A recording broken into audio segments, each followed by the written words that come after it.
I've been working closely with one of my students recently who's been really struggling with getting the most common move that we see the fault in the downswing. When we get this push in the arms, push in the shoulders, causing that over-the-top move to take place. And I've given him, and we've been working on this simple drill now for the last couple of weeks, and I'm just going to show you here a before video from yesterday where we noticed the club going a little bit on the outside, then we push over on the downswing, get a little bit trapped and then have to jump up at impact to go into this move right here, where we're able to get this club back into sync beautifully, square up the face and hit very much so penetrating, compressed iron shots. And even if this over-the-top move isn't something that you're struggling with in your own game at the moment, I'd recommend checking out this video till the very end, because the tips and drills that I'm going to be showing you in this video are going to allow you to set that club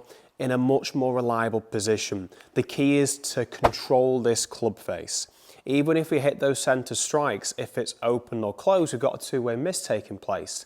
Let's screw up that club face at impact and help you hit much straighter and further iron shots. So just taking a look at this video here, what we had to get my student James to do, just to begin with, was work on this takeaway on the way back. Yes, we've seen so many golfers on tour work with this very much so outward swing or inward swing to start that golf swing, but they do so well to react and bring this back down on a reliable playing position. But they're hitting hundreds of thousands of golf balls every single day, working on that movement, so it's very easy for them to continue to repeat. But for someone like ourselves who's very busy, doesn't get the chance to hit that many golf shots, we've got to find a very much more reliable orthodox swing, backswing, takeaway move that's just going to help you get the club into more reliable positions time and time again. So just to begin with, what I got James working on was we noticed that the club, the leading edge of the club face was ever so slightly more vertical to the ground, so the leading edge being this part of the club here.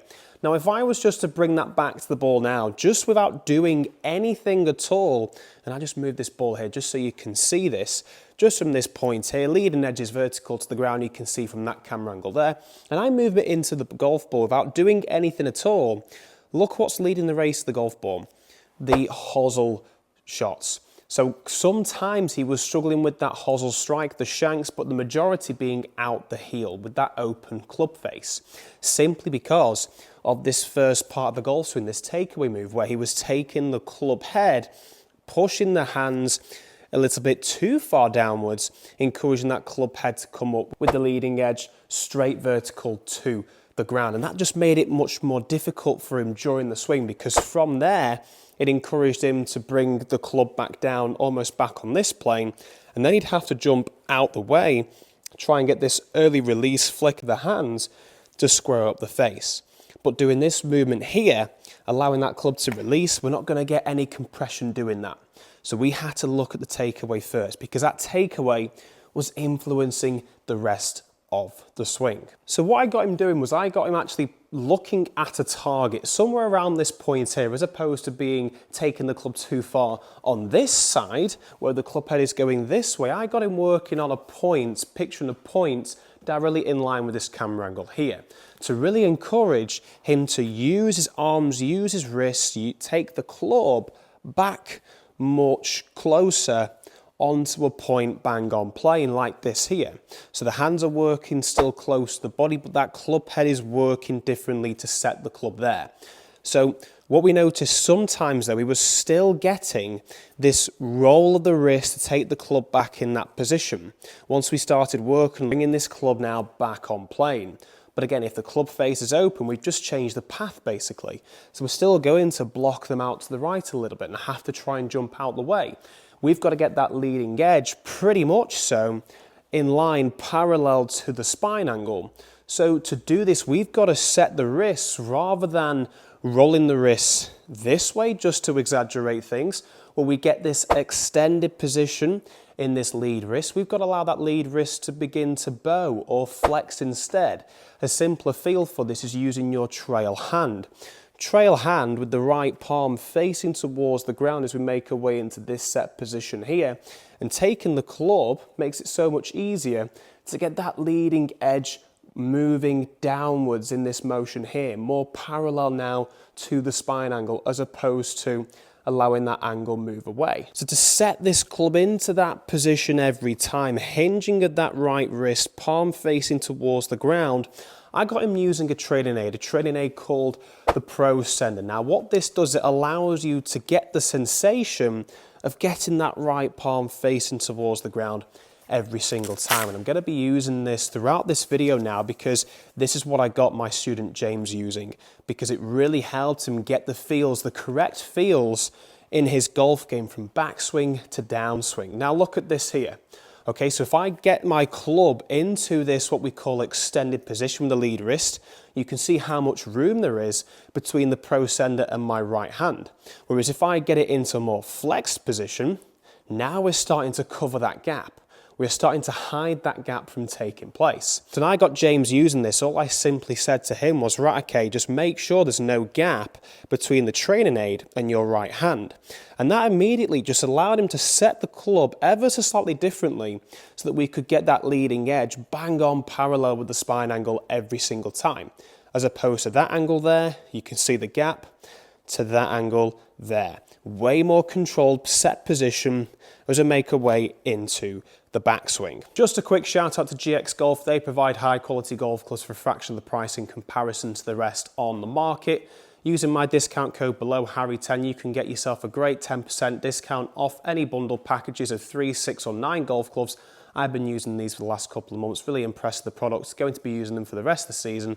I'd highly recommend you check them out and see what you think for yourself. So from the backswing here now, we noticed James, he would get a little bit on the outside and have to push the club very much so round the body like this here. So rather than going out and round, we had to get him working under almost, the feeling of under setting the club there and upwards to get the club working upwards so we can set the club, the right arm and left arm in a much more reliable position.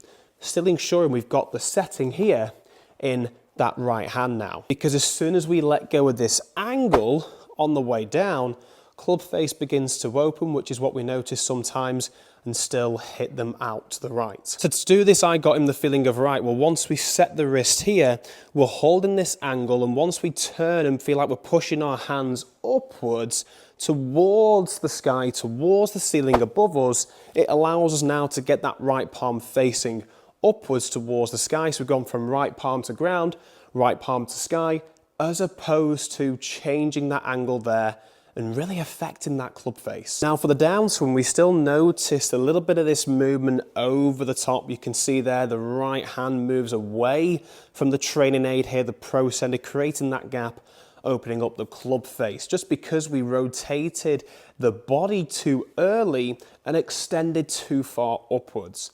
So to stop this extension going upwards too early, pushing the club too far out and leaving that club face back in that open position, what I got him doing was feeling the sensation of his left hand, well, his hands in particular, but to him it felt like his left hand from the top of the swing was going towards his left hip.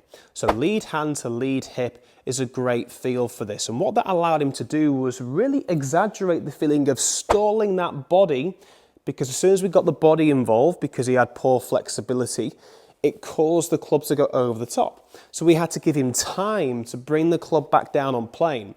Now the key to this, the mistake that he was making, was when he wasn't using this prosendr. This is so important, by the way, because of this reason, is that he was getting this angle here. He was like, I feel like I'm doing that movement right, but they're still going out to the right.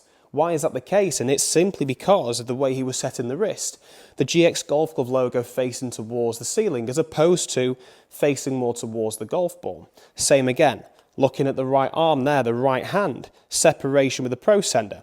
Let's get the right palm facing still towards the ground.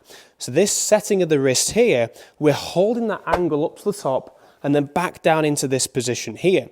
You can see how much I'm really holding that wrist angle there, as opposed to letting that angle go. So down in this position here, feeling like the hands are working towards the left hip, and then automatically, without really thinking about it, we could allow the club then just to rotate with the body. The body could start from that position, the feeling of that, and that allowed him to hit much straighter, more compressed shots.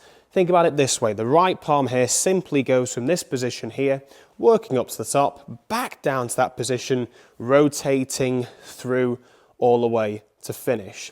And we got him the feeling of hitting a couple of Tommy Fleetwood finish shots like this here, just to ensure we were keeping the feeling of the pressure staying on the training aid as opposed to letting go and forming that gap. And it was great because we were able to get the club now working this way, but now we began hitting them left.